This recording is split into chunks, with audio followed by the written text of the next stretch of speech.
Volunteer, please. Volunteer. Super. Great. That's it. Big kiss. Beautiful. One more this way, Caroline. Beautiful. Super.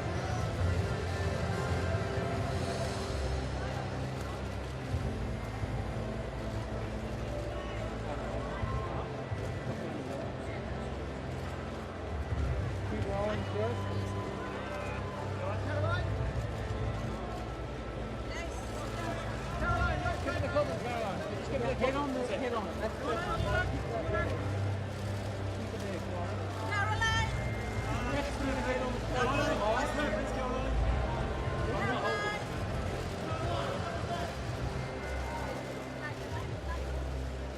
Please! Caroline!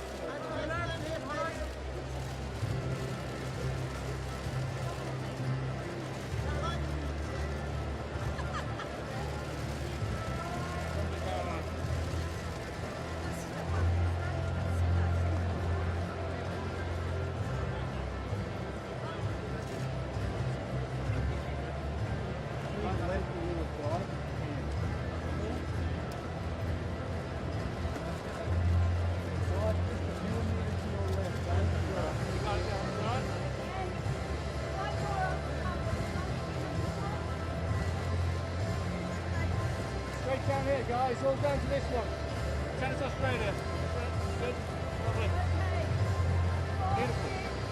Time. Good roll. Sitting. Just on the wall. Sitting. You want to sit in? Yeah, sit. On these. Caroline, up. Inside. Hey, Caroline. That's loads, mate.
Well, a very good evening to everyone on Facebook Live, the big screens, and of course on AO Live on the website and app. We are seeing some magnificent scenes here as Caroline Wozniacki holds that trophy tightly as she has regained the world #1 spot and is the 2018 Australian Open champion. Nick McCarville still here with me in the studio.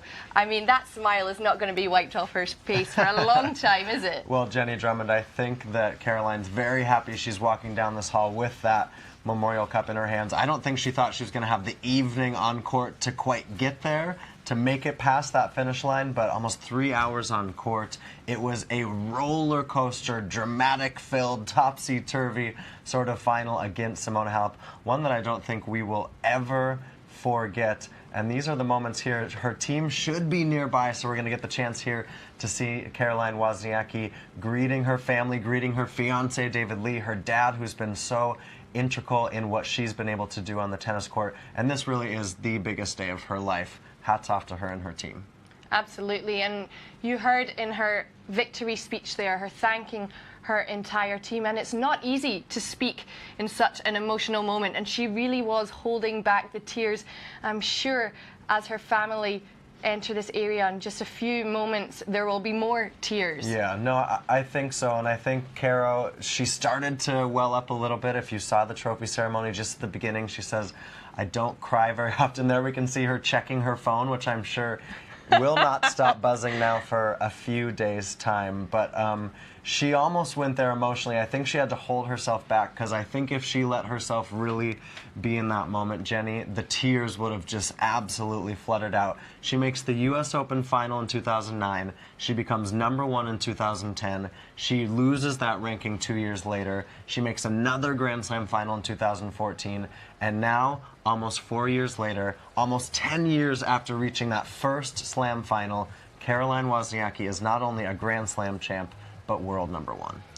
You're right, she sure is, and it's that title that she was after. She really wanted to have the Grand Slam title, because obviously, as you said, she was world #1 before, but she didn't have the Grand Slam, but now she most definitely does. Yeah, no, she really does. And for so long, the commentary around Wozniacki has been her game isn't powerful enough. She doesn't take the ball early enough. She doesn't have the weapons that, say, a Serena does. But she continued to work on her fitness, her movement, her aggression. She improved her serve. Tonight, she reverted a little bit back to the Caro of old. But what was Grand Slam winning stuff to me is that she stepped past that. And she really, I mean, Simona Halep served up a break. She was up 4-3 in the third set. And the momentum was on Halep's side. Caroline Wozniacki turned the tide. Huge congratulations to her. You can see that I don't think she's going to wipe that smile off her face for weeks to come. And here is the moment of her greeting her family.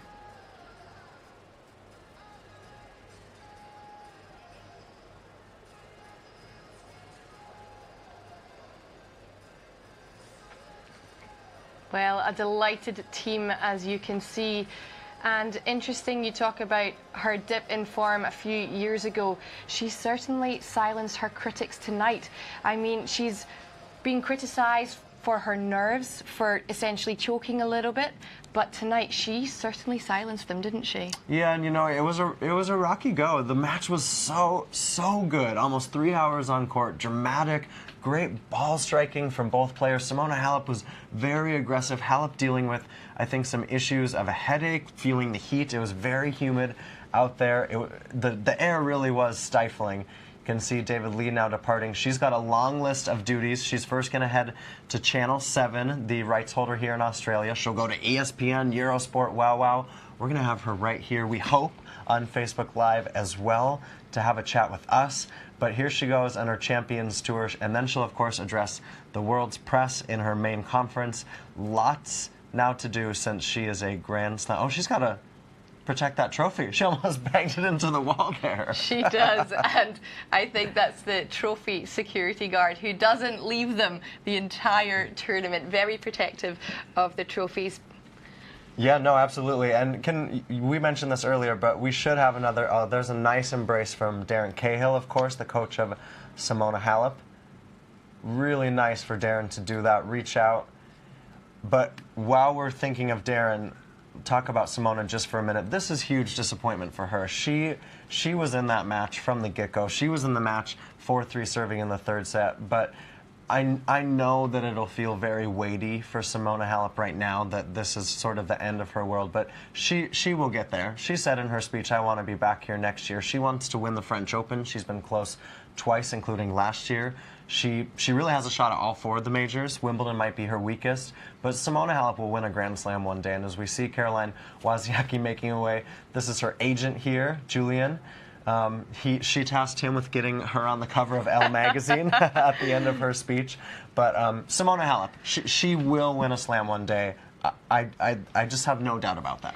Yeah, you're right. It was a really heartbreaking moment for her, her 3rd Grand Slam final and her 3rd defeat in a final. But we spoke earlier about Kim Clijsters. It took her 5 chances to take her 1st Grand Slam final. And, you know, I think this was the best she'd played out of the 3 finals, and her best tournament that she's played in a long time.